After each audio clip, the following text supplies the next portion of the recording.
dia. Sejam muito bem-vindos ao 2º Simpósio Paraense de Direito do Trabalho, evento promovido pelo Escritório Mendes e Mendes Advocacia, com patrocínio oficial do Grupo Líder e apoio da Sólida Construções e apoio institucional da UNAMA, Grupo Ser Educacional, Diário do Pará, Associação Brasileira dos Advogados Criminalistas do Pará, LTR, ADVB Pará, ATEP, Associação dos Advogados Trabalhistas do Estado do Pará, Instituto Silvio Meira, ASPAS, Associação Paraense dos Supermercados e ACP, Associação Comercial do Pará.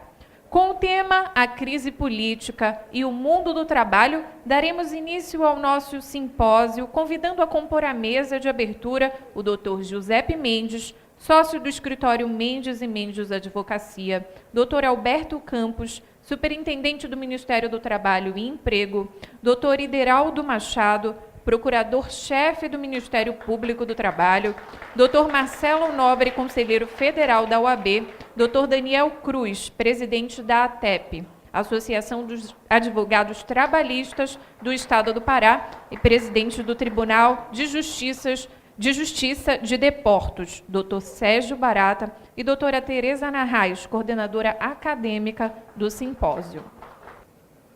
Depois de compor a mesa, vamos ouvir agora o Dr. Giuseppe Mendes, que vai falar um pouquinho para a gente. Primeiramente, bom dia. Agradeço a presença de todos. Agradeço a presença de alguns amigos aqui que vieram de longe, como o Dr. Everton, que veio de Manaus para prestigiar nosso evento. E aqui eu vou fazer um discurso do que representa o 2º Simpósio Paraense de Direito do Trabalho. É uma coisa simples, mas um evento que nos honra muito pela presença de todos que aqui estão presentes. Primeiramente, bom dia a todos. E é com muita honra e imensa alegria que venho em nome de todos que trabalham para que evento pudesse ocorrer e acontecer da forma como está ocorrendo hoje. Todos que compõem o corpo jurídico do meu escritório e o Grupo Líder, que saúda também todos os presentes, que quando nós propusemos essa parceria, que com certeza será de longas datas, o Grupo Líder não nos fechou a porta, inclusive nos abriu para vários outros eventos aqui dentro. Estamos aqui dando continuidade a um sonho que se iniciou com o 1º Simpósio Paraense de Direito do Trabalho, ocorrido no mês de março, e que neste dia escrevemos, ou no dia de hoje, mais um capítulo desta história maravilhosa de proporcionar neste evento a grandes nomes do cenário jurídico, bem como estudiosos do tema, e é uma honra para nós que o 2º Simpósio Paraense de Direito do Trabalho agora passa a abordar a crise política no mundo do trabalho. Aqui, hoje, teremos estratégias de instituições que obtiveram êxito em suas áreas, garantindo o estrito cumprimento da legislação trabalhista, com os impactos na crise econômica, no universo e, dentre outros debates, com certeza enriquecerá o nosso dia de hoje, uma sexta-feira, e com certeza absoluta nós nos abdicamos ao estudo.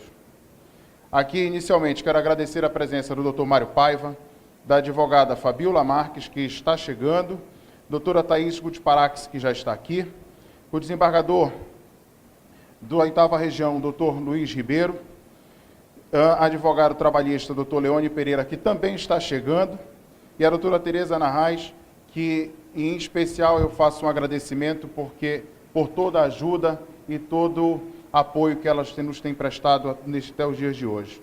O professor Oscar Contreiras, que também está a caminho, e todos os outros que dividiram seu conhecimento para que pudéssemos chegar e reunirmos esse grupo seleto aqui de estudiosos para poder discutirmos o mundo do trabalho.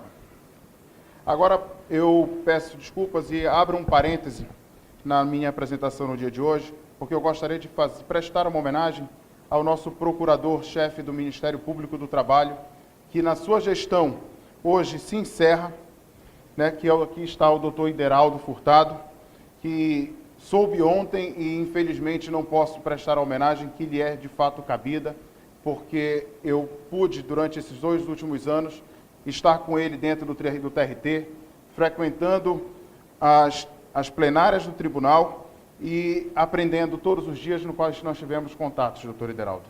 Isso aqui eu gostaria de deixar umas palavras, que são pouquíssimas palavras que representam o seu grande trabalho, no seu trabalho que de fato engrandeceu a advocacia, engrandeceu a justiça do trabalho, engrandeceu com certeza absoluta esse mundo, esse universo laboral que nós vivemos no dia de hoje.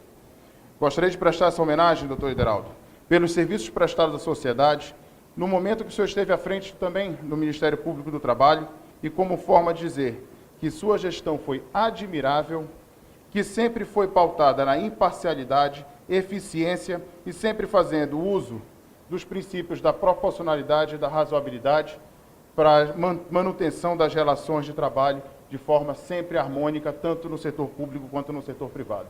Tá, eu peço uma salva de palmas para o doutor Ideraldo. E já antecipo, doutor Ideraldo, fará muita falta. E aqui, neste momento, passo a palavra para o nosso presidente da Associação Paraense de Direito do Trabalho. Advocacia até. Bom dia.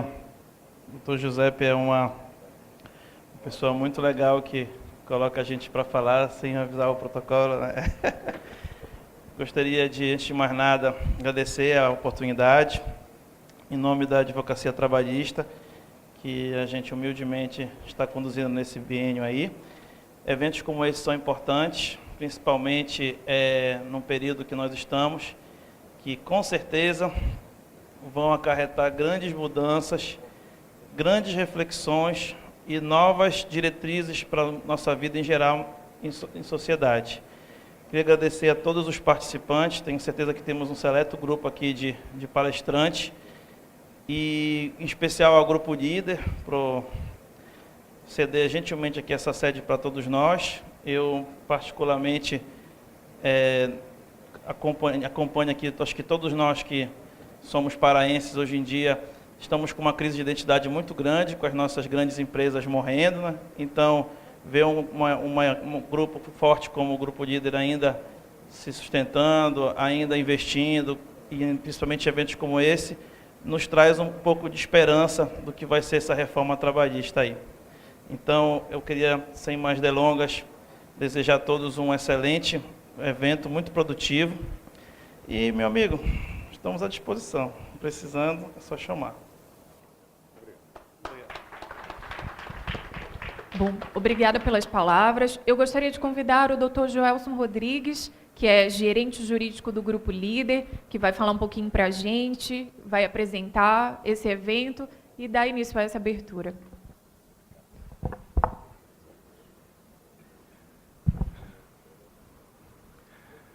Caros advogados, professores, autoridades aqui presentes, muito bom dia. Eu gostaria de dar as boas-vindas, inicialmente dizendo da nossa satisfação em tê-los hoje aqui em nossa casa. Para nós, este evento reflete aquilo que é mais intrínseco, aquilo que é de maior valor dentro da filosofia do Grupo Líder, que é exatamente a busca pela excelência, a busca pelo conhecimento, enfim, ser um líder naquilo que nós escolhemos para fazer como a nossa atividade profissional. Eu não sou da área trabalhista. Talvez existissem pessoas melhores para estar falando aqui num evento como o de hoje. Mas eu penso que o direito, e eu falo agora como o direito como um todo, ele se presta para regular as relações intersubjetivas das pessoas. Então, ali onde houver duas pessoas, potencialmente haverá um conflito de interesses.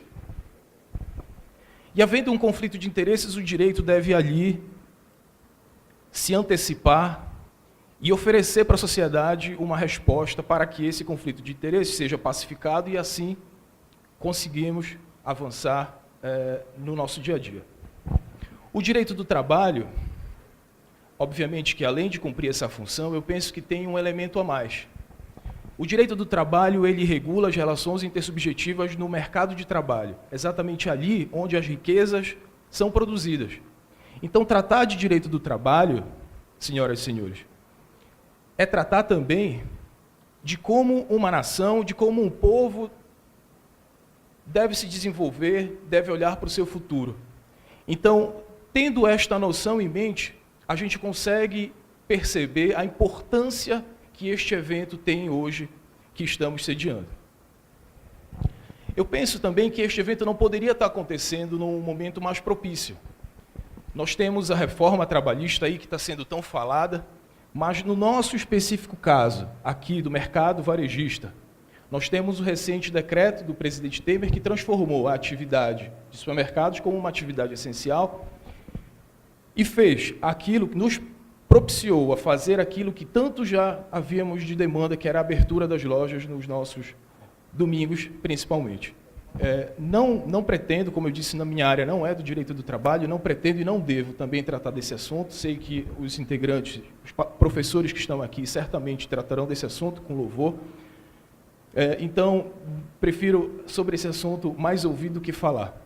Já gostaria de encerrar minhas palavras, mas não sem antes agradecer e parabenizar o escritório Mendes e Mendes, aqui na pessoa do Dr. Giuseppe, que organizou esse evento, convidou pessoas e professores de conhecimento tão grande e, da mesma forma, desejar aos senhores que tenham boas e importantes lições e que essas lições que serão aprendidas hoje possam ser levadas para o dia a dia, para a atividade profissional de cada um diariamente. Muito obrigado e tenham um ótimo simpósio.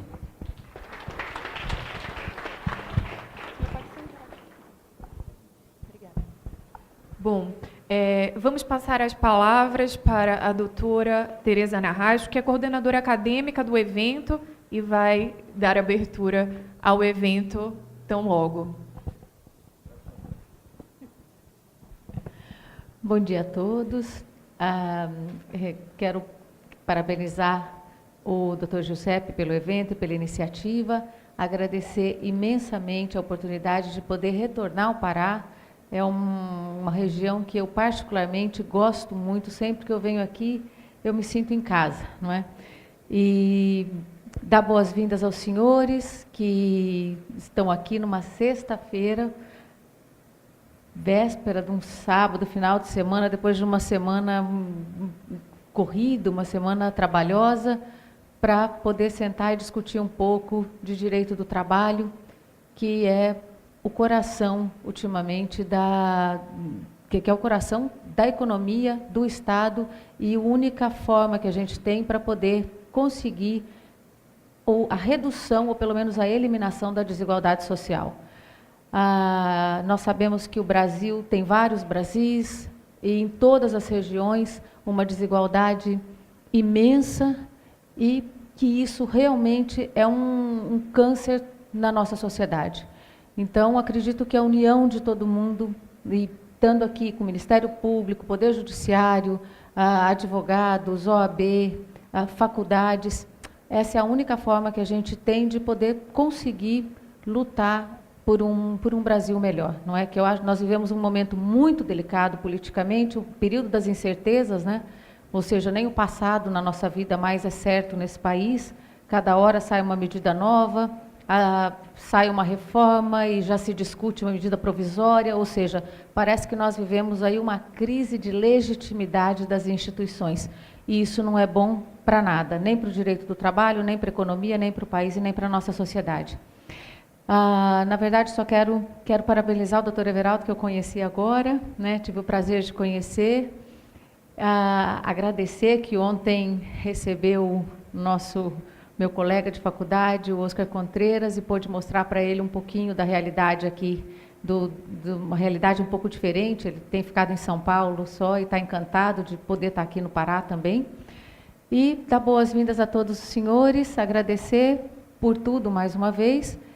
Me coloco à disposição e não vou falar muito, porque hoje à tarde os senhores vão cansar de me ouvir. Segundo o Giuseppe, eu tenho aí entre 1 hora e meia para falar, então é muito tempo para os senhores ficarem me ouvindo.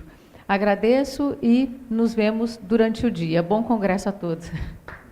Bom, neste momento a gente desfaz a mesa, vai começar a primeira palestra, que tem o tema Violação de Correspondência Corporativa, e que é o advogado trabalhista Mário Paiva que vai palestrar.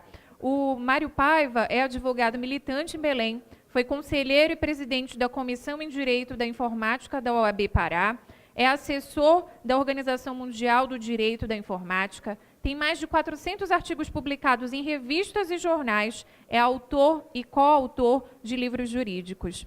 E, para presidir a mesa, é o doutor Jefferson Bacelar, que é conselheiro federal da OAB e coordenador do curso de Direito da UNAMA. Bom, espero que vocês aproveitem bastante essa palestra e passo a palavra ao doutor Mário Paiva.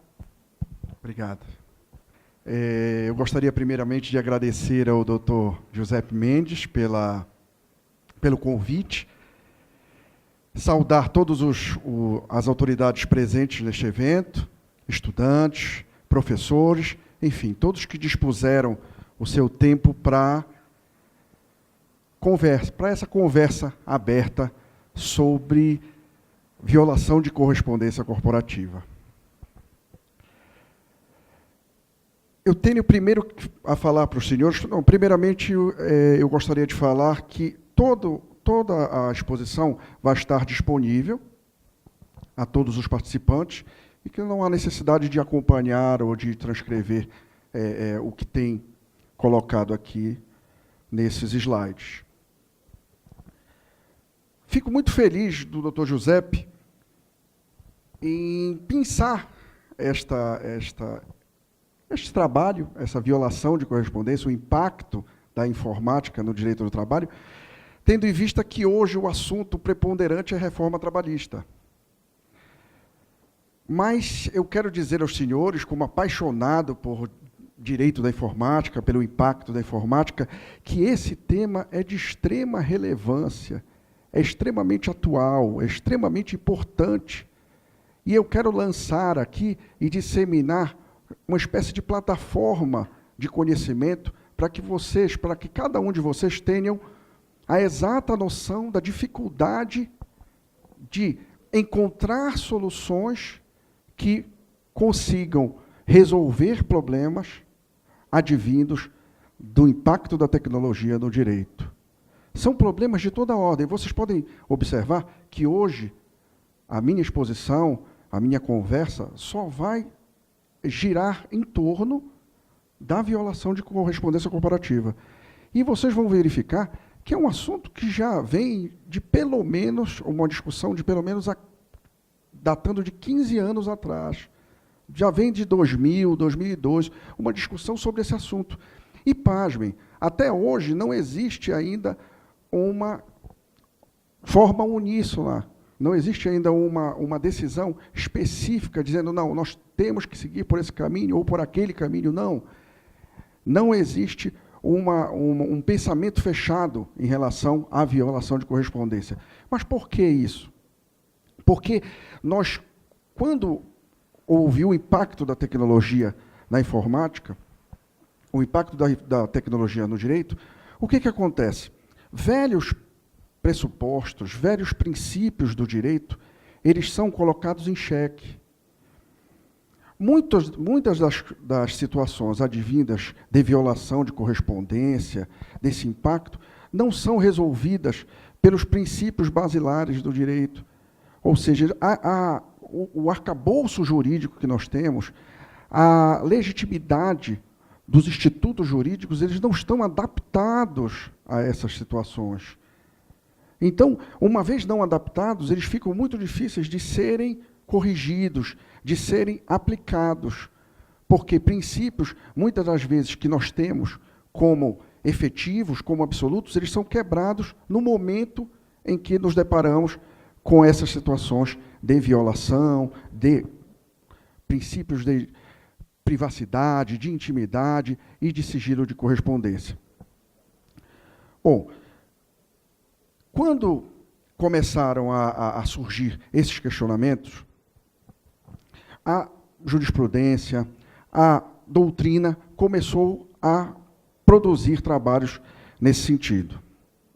E com a evolução tecnológica, novas realidades, novos institutos jurídicos começaram a ser quebrados, começaram a ser debatidos, que antes não mais tinham esse debate. Antes, nós, por exemplo, pegávamos um instituto como o Instituto da Correspondência, da violação de correspondência, e pura e simplesmente não era contestado. A violação de correspondência não era contestada.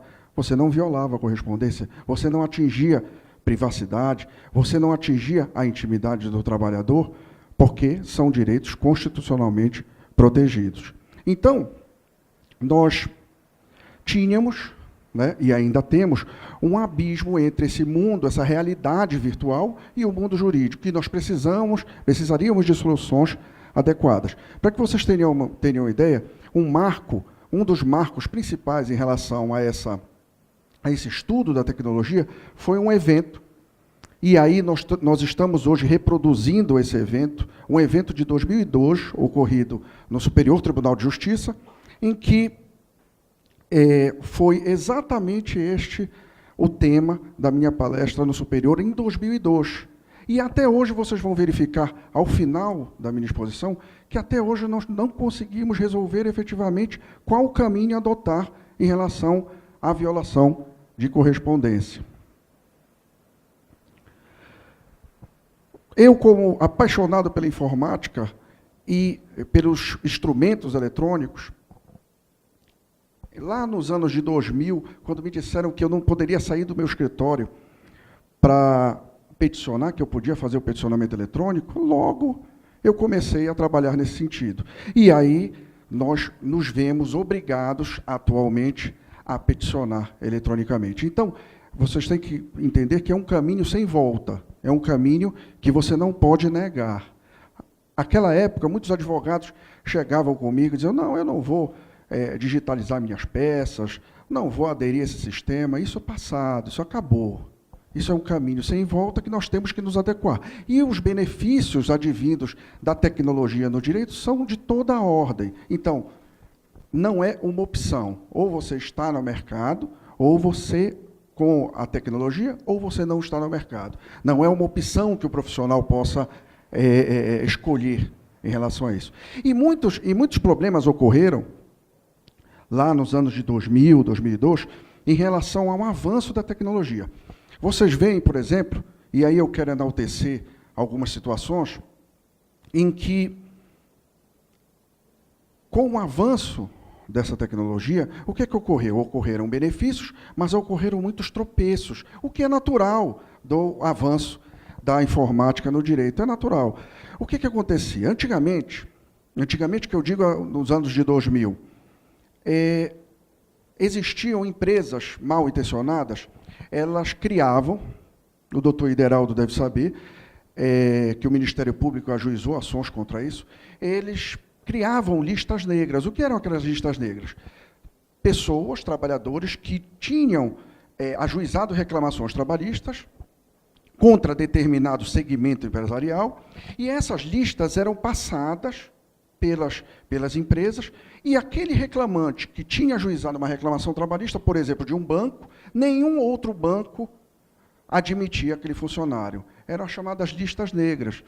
Então, muita gente que viveu naquela época, juridicamente, em 2000, nos anos de 2000, via que existia um bloqueio para aqueles funcionários que ajuizavam reclamações trabalhistas nas empresas conglomeradas, nas empresas do mesmo segmento. Então, o que aconteceu? Vieram os sites dos tribunais de justiça, dos tribunais regionais do trabalho e do TST. O que ocorreu? Eles colocaram em uma das janelas a pesquisa pelo nome do reclamante. E o que aconteceu com essa pesquisa com o nome do reclamante? Muitas pessoas se utilizavam dos sites dos TRTs para pensar nomes na hora da contratação. Então, acabou que aquela tecnologia avançada, aquele avanço da tecnologia através dos sites dos tribunais, começou involuntariamente a prejudicar aqueles trabalhadores. E muitas pessoas não contratavam mais trabalhadores porque viam nos sites de busca dos próprios tribunais o nome daquela pessoa e acabavam não contratando. Não vou contratar aquela pessoa, aquele trabalhador, porque ele já ajuizou uma reclamação trabalhista contra a empresa. E acabava não contratando. Então, os sites dos tribunais, naquele momento, eles começaram a inibir muitas contratações, mesmo que involuntariamente. Então, a partir de 2002, 2004, vocês não mais conseguem pesquisar pelo nome do reclamante nos sites dos tribunais. E a coisa vem evoluindo, e as situações vêm evoluindo. Nós não podemos anular esse processo de evolução, esse processo de inserção da tecnologia no direito. Mas nós precisamos ter cuidado. Existem benefícios e existem malefícios em toda essa caminhada. Mas eu sempre digo, existem muitos mais benefícios do que malefícios.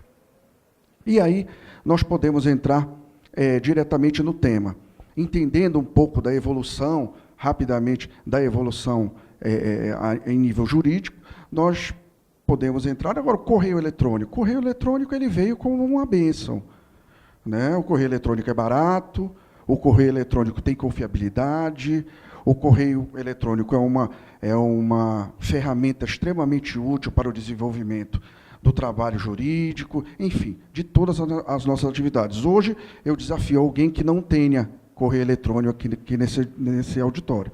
Agora, quando da promulgação da Constituição, quando da promulgação de vários pactos internacionais e constituições, simplesmente essa correspondência nem sequer era considerada como válida legalmente. Então, a partir de 2002, com o Código Civil Brasileiro, o artigo 225, nós podemos observar que ele passa a um outro status. Existia, naquela época, ainda uma discussão muito grande se o e-mail era um documento válido juridicamente ou não.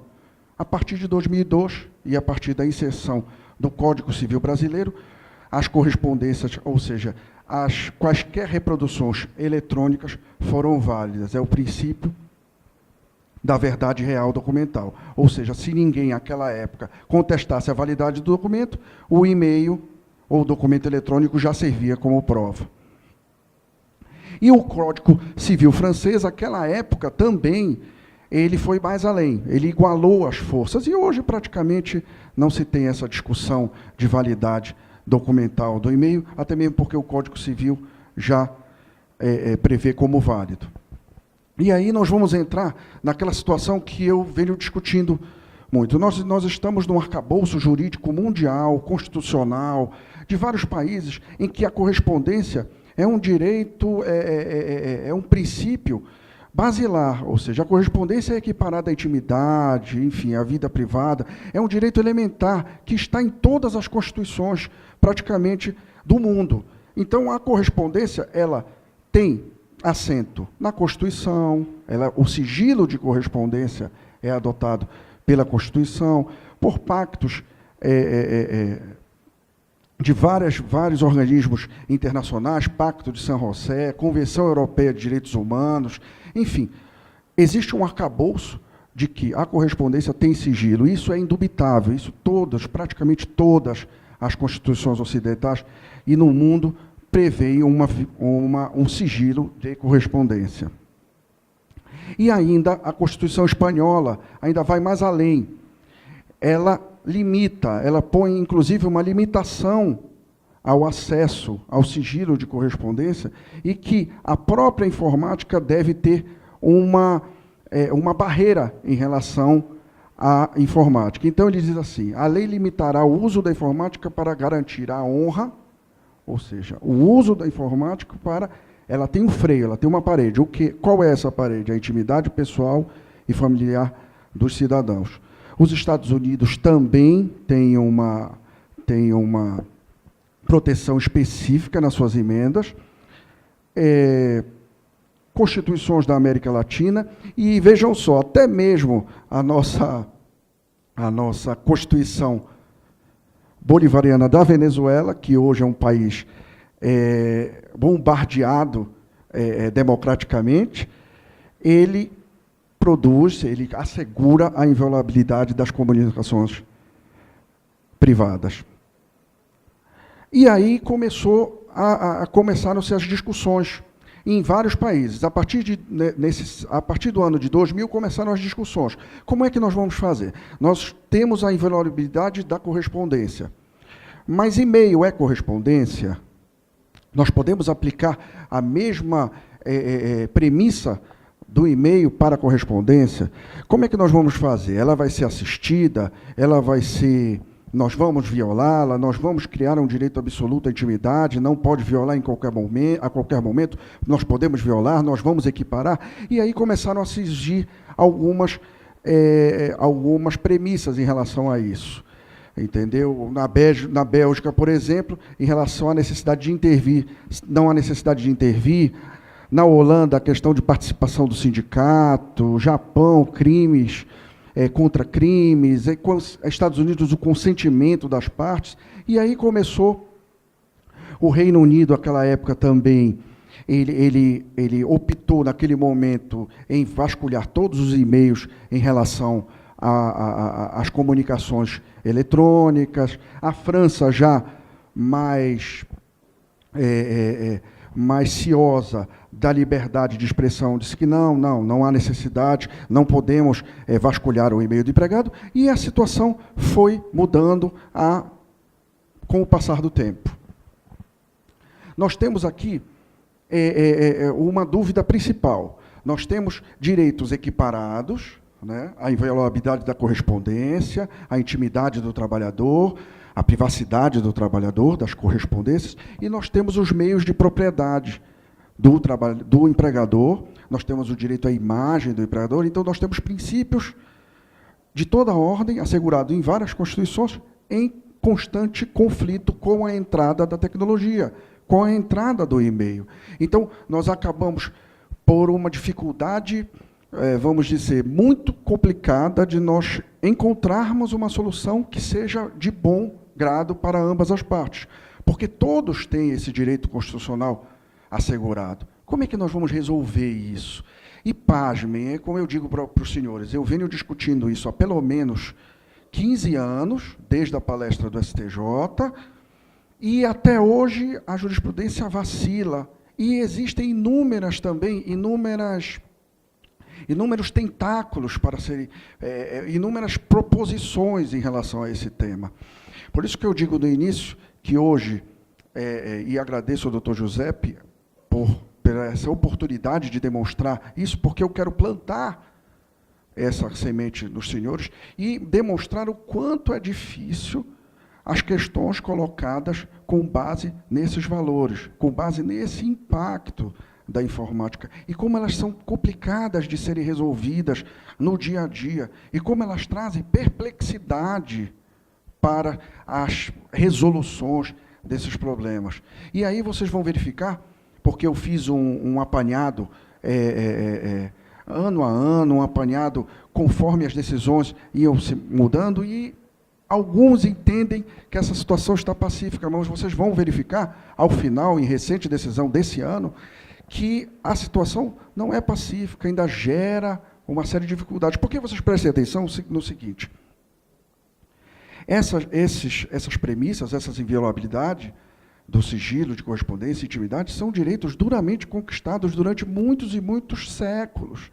Então, para que nós chegássemos a essa proteção, a esse envolto sobre a correspondência, muitas conquistas foram realizadas por vários países, inclusive guerras, muitos problemas foram para que esses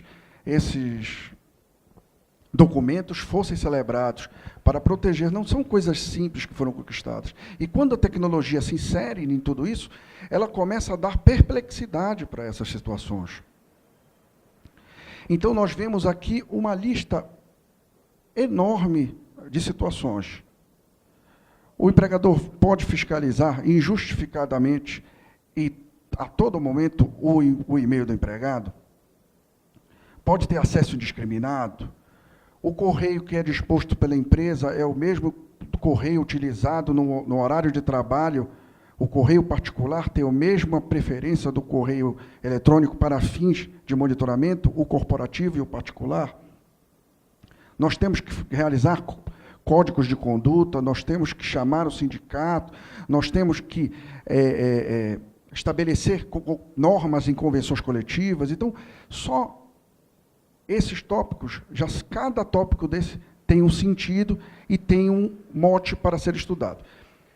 E aí, o que eu fiz para essa exposição? Eu fiz um apanhado de como a evolução jurisprudencial tem sido colocada em relação a essa questão. E aí começaram, lá no início de 2002, o quê? Tiveram a excelente ideia. Hoje, esse juiz Douglas é hoje ministro do TST, e ele teve a ideia simples. O direito estava evoluindo, os casos colocados precisavam de solução. Então, a jurisprudência começou a entender, não, nós temos que resolver, nós não podemos ficar apáticos a essa situação. E em 2002 começaram os estudos em relação a essa situação. A primeira ideia foi essa, mas é uma ideia que não vingou, né? É a ideia de que o correio convencional não é o mesmo que o correio eletrônico. E aí, por isso, a Constituição não abriga essa inviolabilidade. Então, ele pode, como ele não é equiparado à correspondência constitucional, não é equiparada ao e-mail, ele pode ser vasculhado, ele pode ser monitorado. É claro que essa jurisprudência ela não mais se sustenta.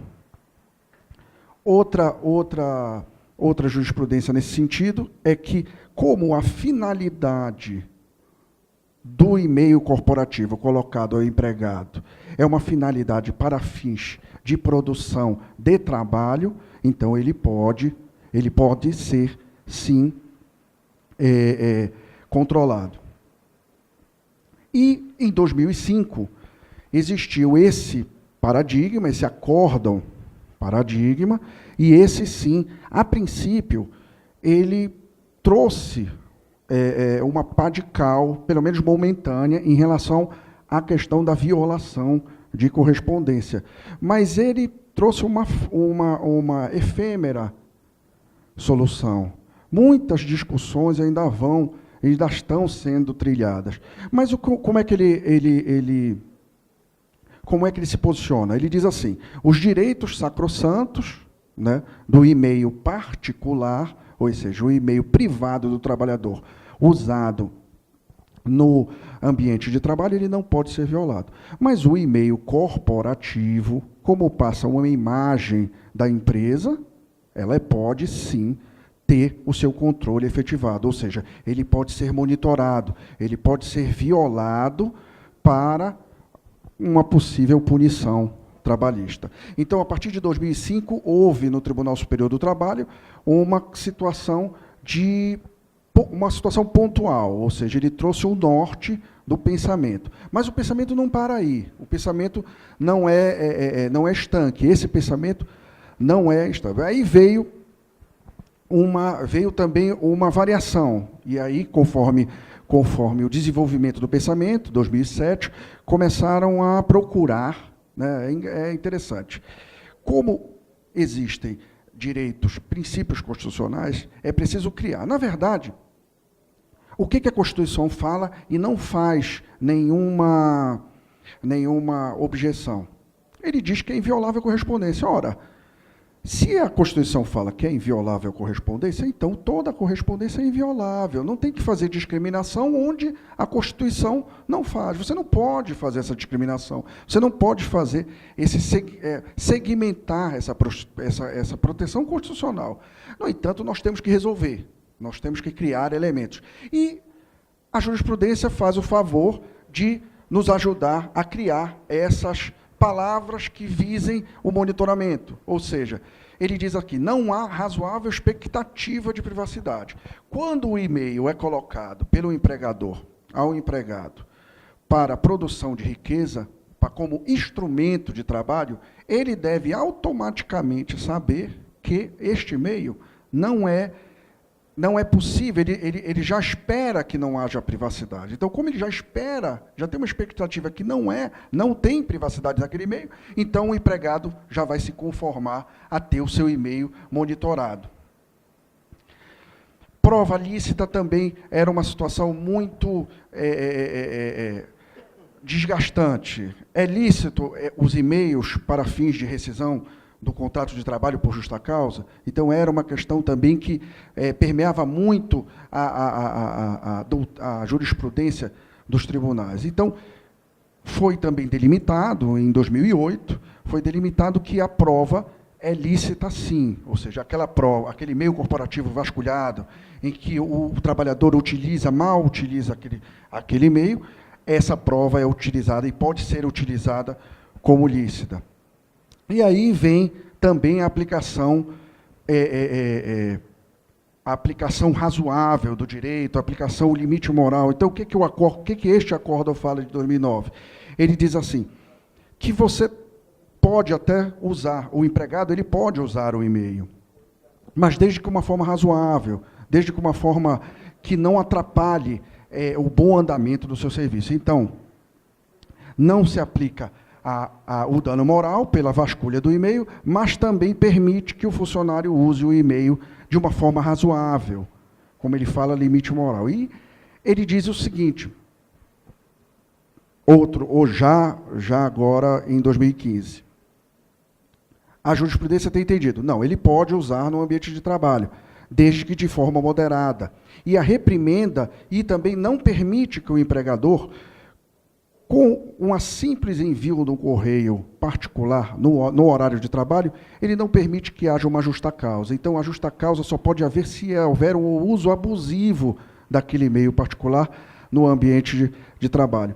Outro critério também muito utilizado é a cientificação do trabalhador. Apesar do que lá na frente vocês vão entender que ainda existe um vacilo na jurisprudência mundial em relação a isso. Cientificação, ou seja, um documento anterior em que o empregador cientifique o trabalhador de como ele deve usar a ferramenta. E se ele usar a ferramenta de trabalho para fins particulares, ele tem aquela expectativa de relativização da privacidade. Aqui, a justa causa é aplicada porque o trabalhador, além de usar para fins particulares, ele acessa a conta bancária de outra colega. Então, combinado a questão do uso particular do e-mail corporativo com algum outro procedimento que prevê justa causa, então, a justa causa é oferida. A pura e simplesmente utilização moral e razoável do e-mail, ela não gera justa causa. Agora, ela combinada com outros fatores, ela pode gerar.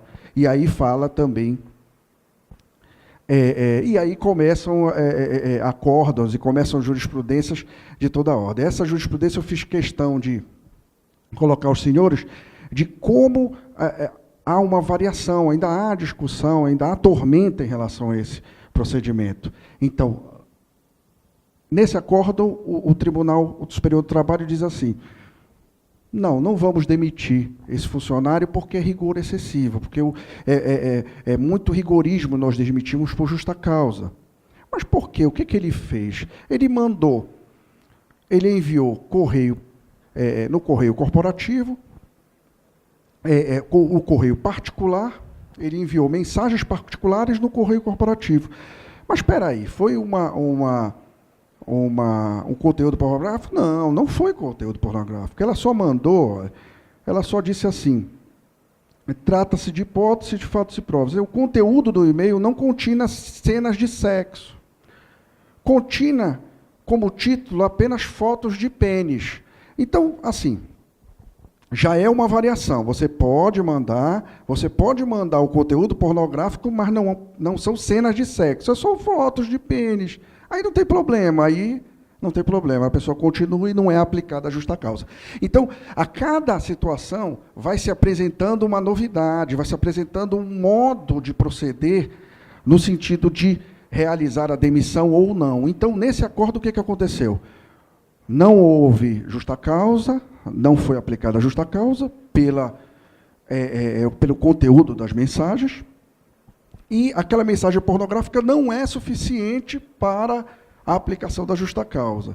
Ou seja, ele usou o conteúdo, ele usou o e-mail corporativo para uma mensagem particular com conteúdo pornográfico, mas não foi suficiente porque não era uma cena de sexo, era apenas uma imagem do sexo. Então, como eu disse aos senhores, há 15 anos estudando essa situação, ainda vemos uma série de variações em relação às definições, a aplicação da justa causa, a violação ou não do correio eletrônico.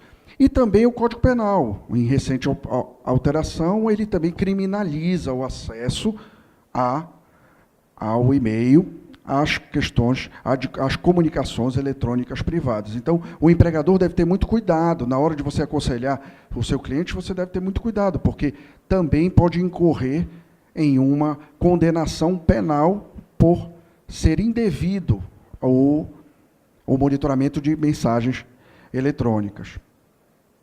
E aí vem um tribunal, o Tribunal de Direitos Humanos, para que vocês tenham uma ideia. Esse Tribunal de Direitos Humanos, essa decisão é recentíssima, ela é de 5 de 9 de 2017.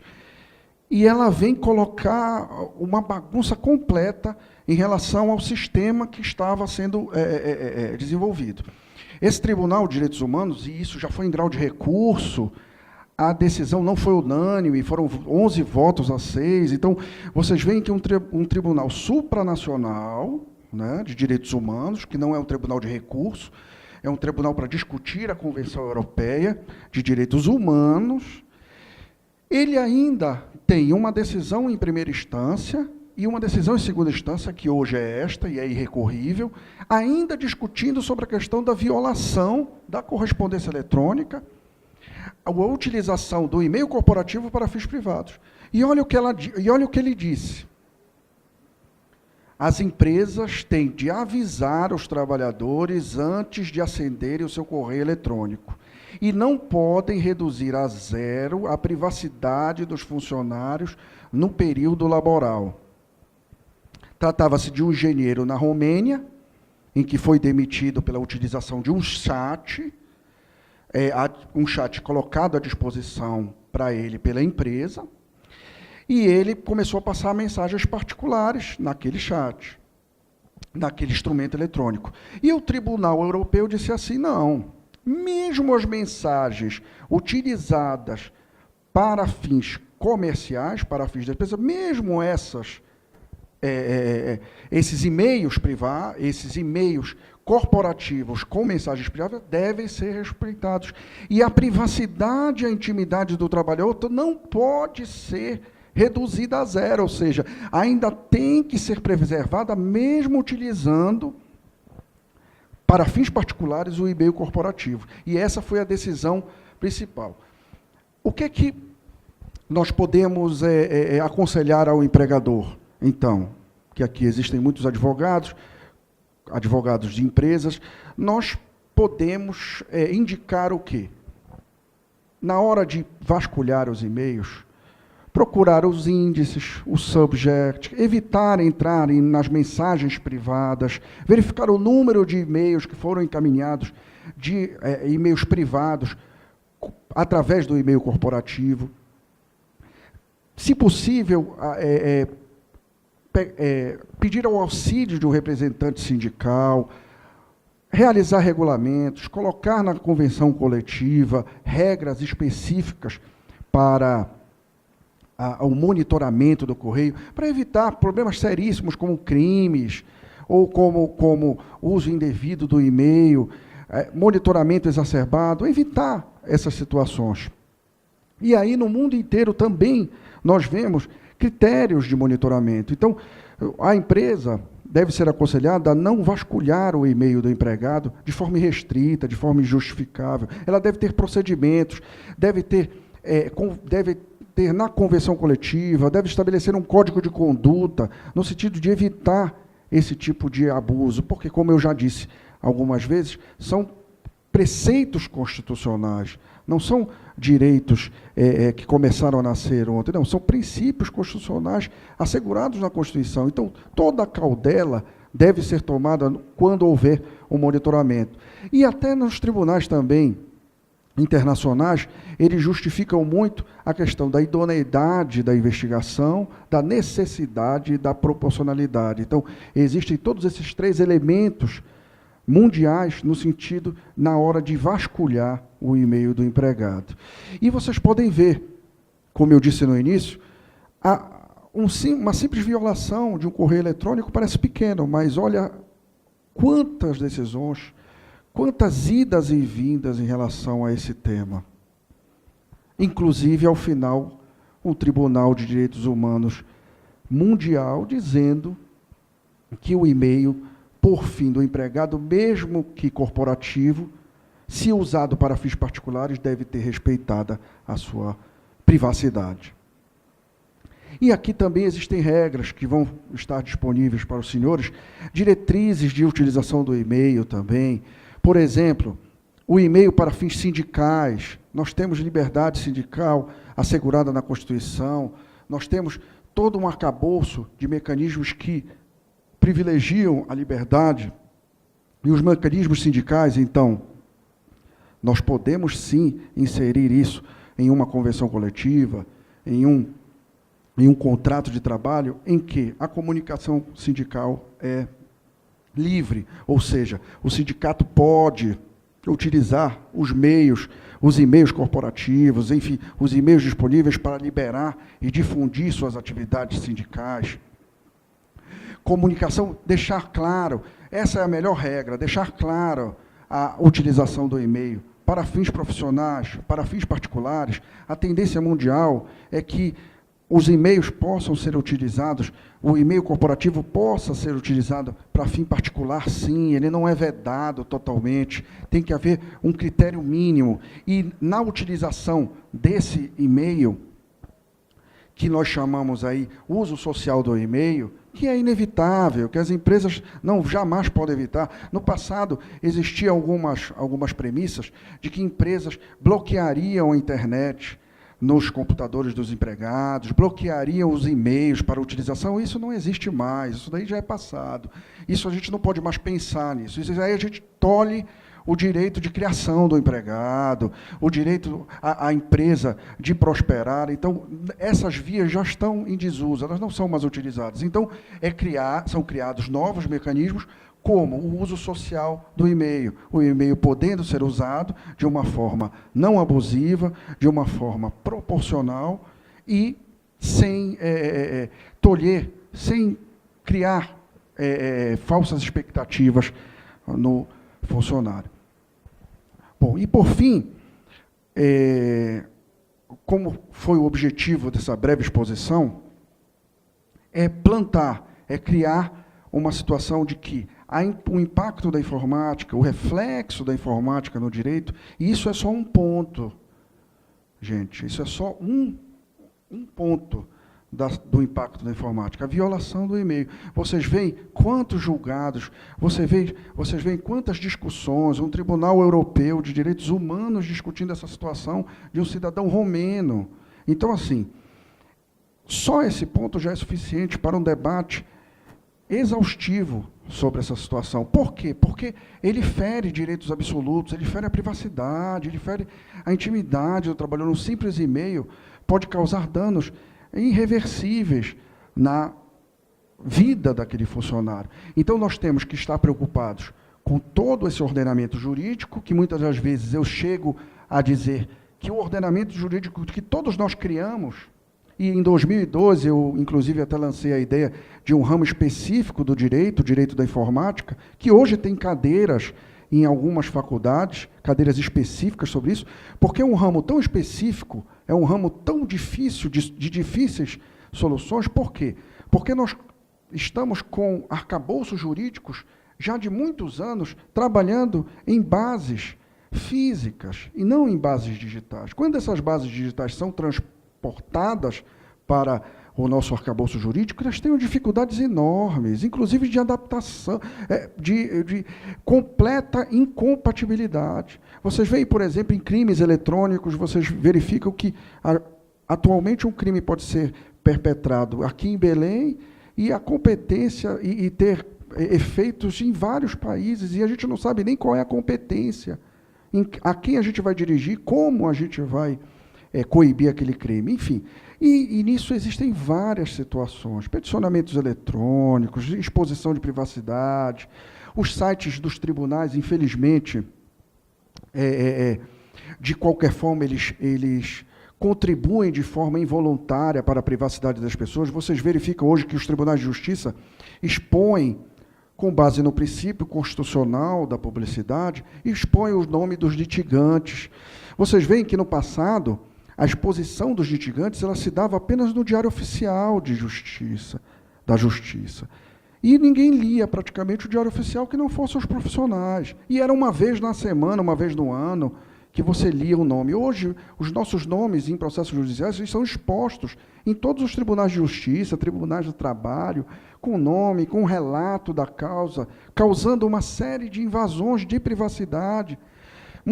Alguns dos meus clientes não conseguem alugar imóveis, porque vão no site do Tribunal de Justiça do Estado e verificam que aquela pessoa tem 2, 3, 4, 5 processos e acabam dizendo assim, não, doutor, eu não posso alugar esse imóvel para esse cidadão porque ele está todo bronqueado na Justiça, está com muitos problemas na Justiça.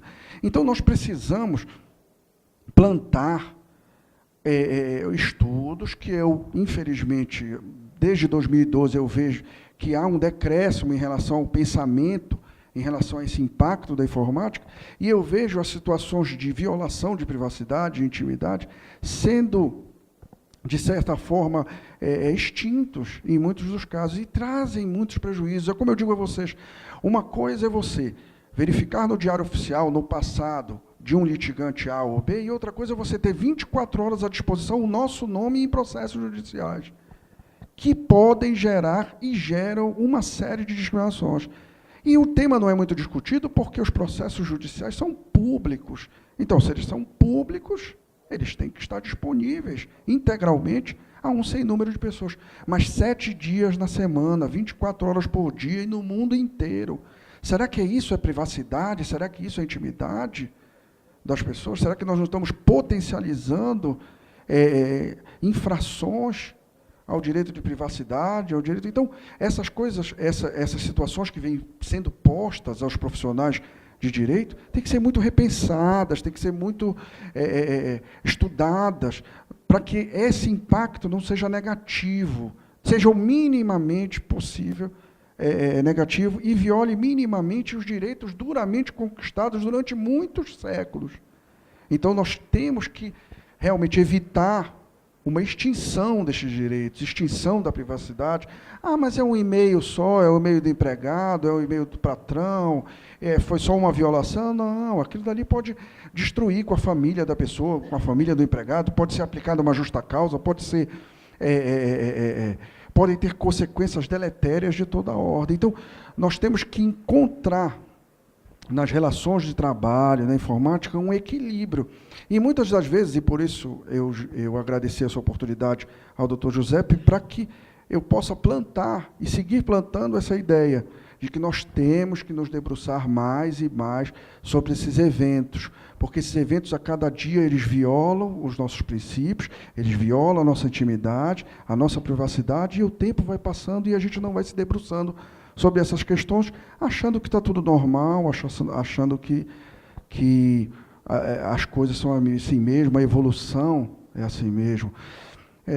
Eu posso, nesse contexto, lembrar agora, nesse momento, de um cliente que me procurou, um gerente de um banco, que ele ajuizou uma reclamação contra um grande banco em São Paulo e chegou comigo e disse, olha, eu não arranjo emprego mais em lugar nenhum, porque, além da lista negra, existiam os sites dos tribunais. E os sites dos tribunais constavam a pesquisa pelo nome. Toda vez que ele procurava um emprego em um grande banco, ele ia no site do TRT, da 2ª Região, e colocava o nome dele. E todos os RHs dos bancos estavam nesse sentido. Olhavam no site e viam o nome dele lá.